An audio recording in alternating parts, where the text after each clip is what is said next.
अस्सलाम वालेकुम दोस्तों। आज की जो वीडियो है उसका नाम है the Grapes of Wrath by John Steinbeck. बहुत ही अच्छी नावल है, अमेरिकन नावल है, क्लासिक नावल है। और अगर हम इसका पीरियड देखें और इस पब्लिकेशन देखें तो ये 1939 में पब्लिश्ड हुई थी। और ये एक बहुत ही डिप्रेशन भरी नावल है। और अगर इसका टाइम पीरियड देखें तो डस्ट बॉल का टाइम था, डस्ट बॉल का पीरियड था। बहुत ज़्यादा ग्रेट डिप्रेशन थी, सिंपथी थी for frame farmers from poor peoples, क्योंकि उस टाइम एक कहत का समा था। हर तरफ जो है वो तबाही आ चुकी थी। किसानों की गंदुम्स, लोगों के जो है ना घर और फसलें तबाह हो चुकी थी। और हर तरफ जो है बीमारी सी एक फैल रही थी। तो लोग वहाँ से, उस जगह से छोड़कर दूसरी जगह माइग्रेट कर रहे थे। तो बहुत ही इंटरेस्टिंग नावल है, बहुत ही इंटरेस्टिंग स्टोरी है। और इस स्टोरी ने, इस कहानी ने, इस नावल ने एक पुलिट्ज़र प्राइज़ भी जीत लिया है। और क्योंकि ये बहुत ही फेमस एक नावल हुई थी, इसलिए इसने 1940 में पुलिट्ज़र प्राइज़ भी जीता हुआ है। और अगर इसकी सेटिंग देखें तो सेटिंग इसकी ओक्लाहोमा एक जगह है, तो वहाँ पे रखी गई है। जोड फैमिली इसका मेन थीम है। जोड फैमिली है जो कि कैलिफोर्निया की तरफ हरकत करती है या उसकी तरफ माइग्रेशन करती है। तो सबसे पहले हम जो है इसके कैरेक्टर्स को देख लेते हैं, ताकि कैरेक्टर्स को जानने के बाद इसको समझने में आसानी हो जाए। सबसे पहले टॉम, टॉम जॉर्ज। उसके बाद जिम कैसी। उसके बाद मै जॉर्ज जो कि माँ है। उसके बाद पै जॉर्ज जो कि फादर है। उसके बाद grandpa. Next grandma. Next Noh जो कि टॉम का भाई है। उसके बाद रोज़ ऑफ शैरन, और ये टॉम की बहन है। कॉनी रिवर्स, ये रोज़ ऑफ शैरन का हस्बैंड है। और एक और कपल है जिसमें एक आइवी और सेकंड शेरी विल्सम। और उसके अलावा एक और इम्पोर्टेंट कैरेक्टर फ्लॉयड नोल्स। और एक लास्ट कैरेक्टर जो कि इम्पोर्टेंट है, और इसके बाद जो कैरेक्टर्स आएंगे वो मैं बाद में दरमियान में आपको बताता जाऊंगा। लास्ट जो है वो मुली ग्रेव्स है, मुली ग्रेव्स। तो ये इसके कैरेक्टर्स थे। तो इसके बाद अगर हम स्टोरी को स्टार्ट करें तो स्टोरी कुछ इस तरह स्टार्ट होती है।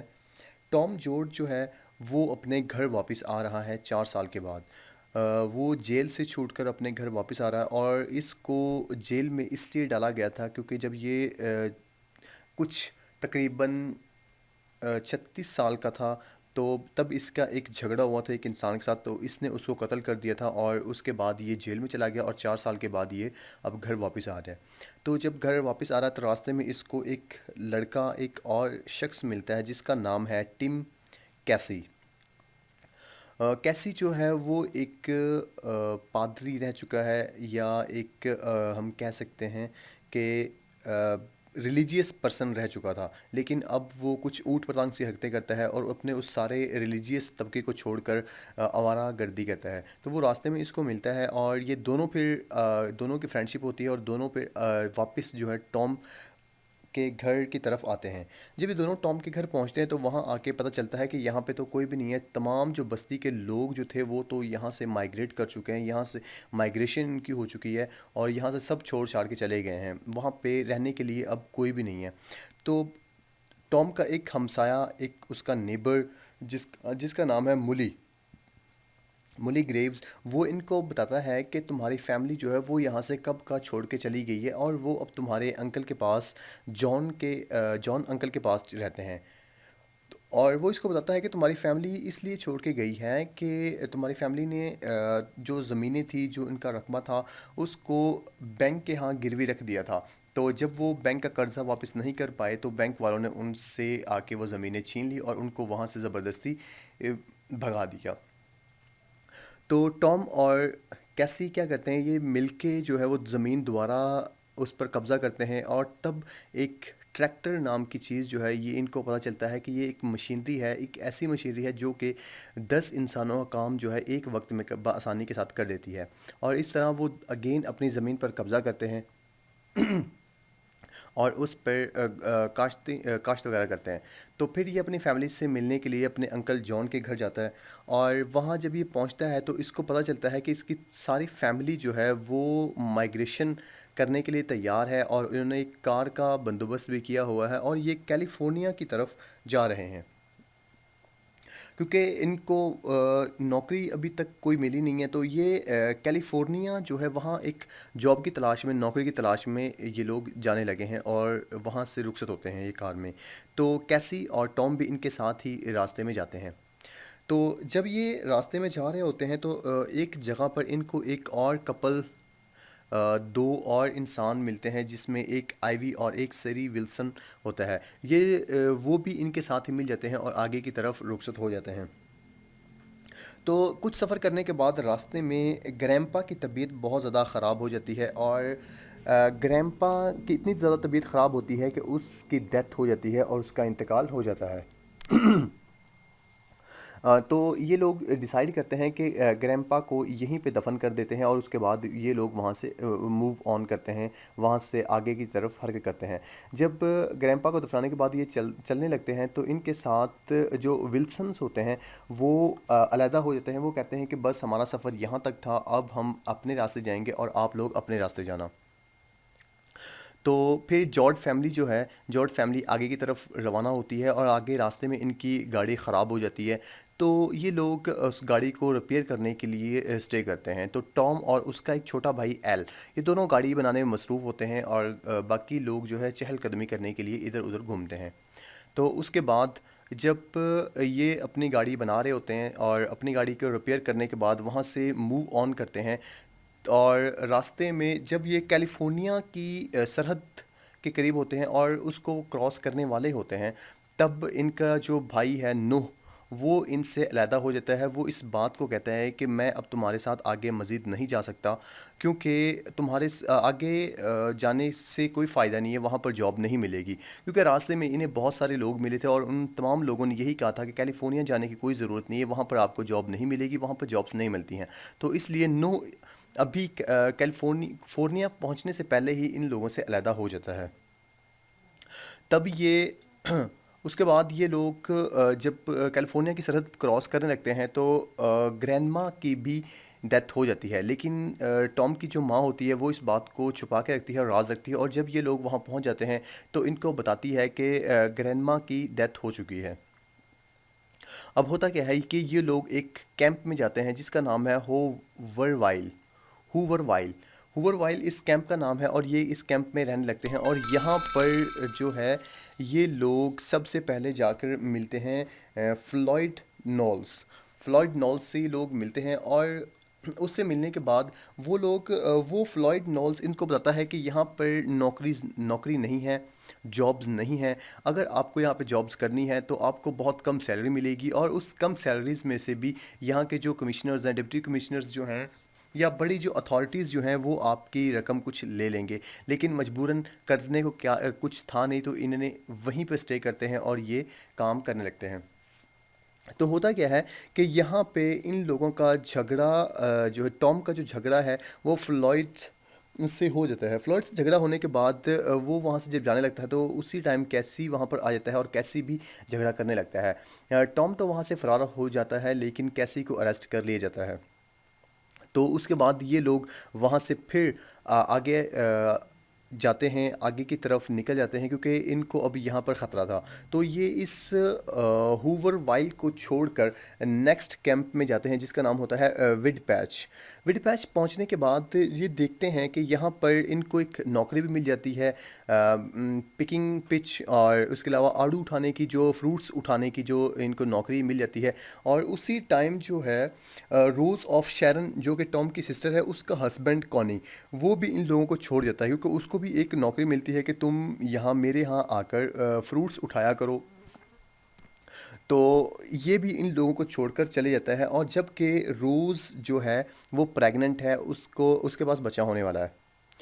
तो प्रेगनेंसी की हालत में ही ये उसको छोड़कर वहाँ से चला जाता है।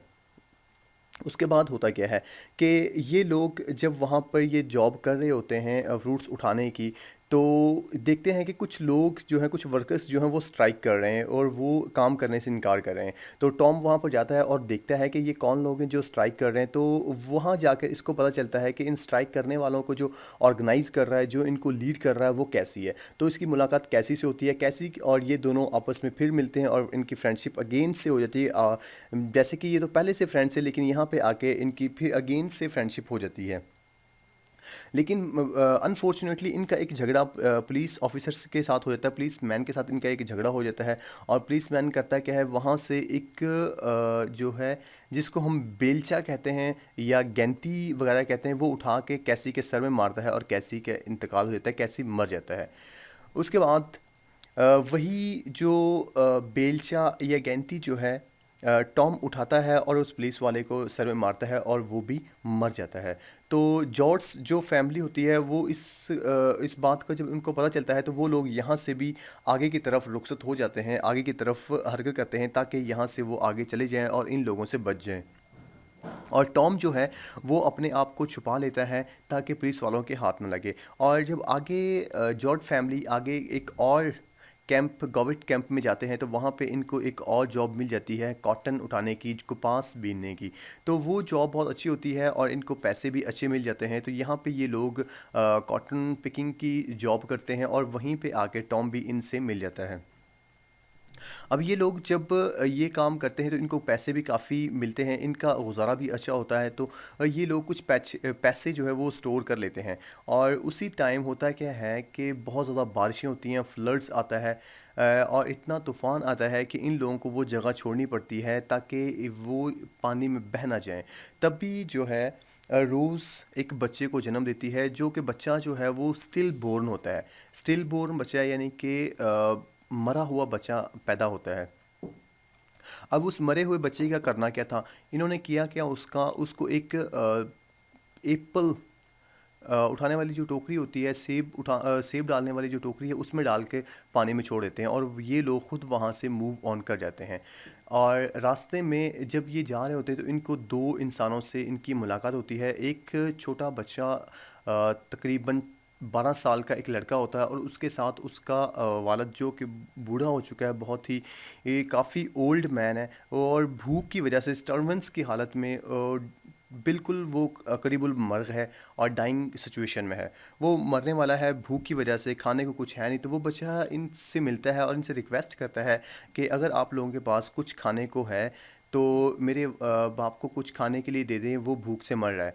तो रोज़ की माँ जो होती है वो क्या कहती है कि वो रोज़ को कहती है कि क्योंकि तुम्हारा बच्चा तो मर चुका है, तुम इसको अपना दूध पिला दो ताकि इसकी जान बच जाए। और ये मदद करने के लिए उस इंसान को, उस बुज़ुर्ग को अपना दूध पिलाना शुरू कर देती है। क्योंकि बच्चे की पैदाइश के बाद एक दूध का उतर आना ये एक नेचुरल फैक्ट है, और नेचुरल फैक्ट की वजह से ये उस बूढ़े इंसान को दूध पिलाती है। और यहीं पर ये नावल और ये स्टोरी जो है ख़त्म हो जाती है। तो अगर देखें तो ये स्टोरी बहुत ही इंटरेस्टिंग है। और डियर फ्रेंड्स, इसको जो है बैन भी कर दिया गया था। और इस नावल पर, इस ड्रामा पर जो है एक मूवी भी बन चुकी है। मूवी बहुत ही फेमस हुई थी और उस मूवी को ऑस्कर वाइल्ड के लिए भी नॉमिनेट किया गया था, बुलाया गया था। और इस नावल ने भी जो है पुलिट्ज़र प्राइज़ विन किया हुआ है 1940 में। तो और लेकिन अगर देखें इसकी कंडीशन को, तो इसको बैन भी कर दिया गया था। बैन इस बुक को सिर्फ इसलिए किया गया था कि इसमें एक जो है कम्युनिस्ट सिस्टम को प्रमोट किया जाता है, उसके बारे में इसको बताया जाता है। तो this was whole, I hope you would like.